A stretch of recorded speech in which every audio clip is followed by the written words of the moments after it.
आज 30 जनवरी गांधी जी का निर्वाण दिवस है। 30 जनवरी को 48 को उन्होंने, जब वो प्रार्थना सभा में जा रहे थे, उसी बीच में उन्हें गोली मार दी गई थी। अब वो क्यों हुआ, कैसा हुआ, ये दुर्घटना कैसी, उसमें तो हजार मत हैं, लेकिन एक बात सत्य है कि मेरी जानकारी में ऐसा कोई महापुरुष अभी तक इस युग में नहीं हुआ कि जिसके शरीर छोड़ने पर सारी दुनिया के राष्ट्रों ने अपने झंडे नीचे किए हों।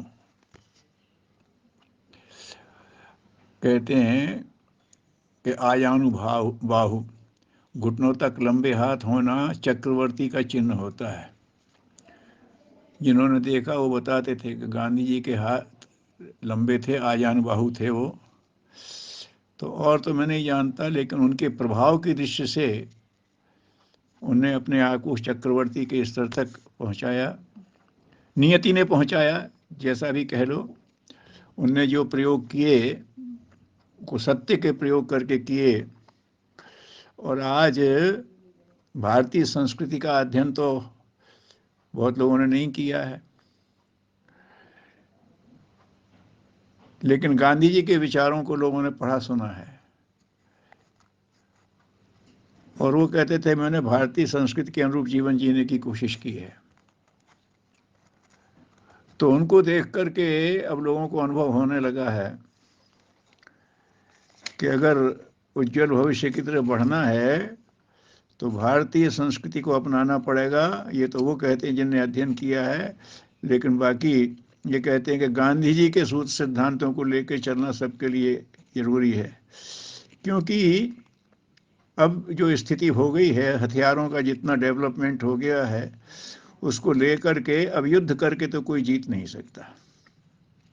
युद्ध होगा तो दोनों पक्ष बर्बाद हो जाएंगे।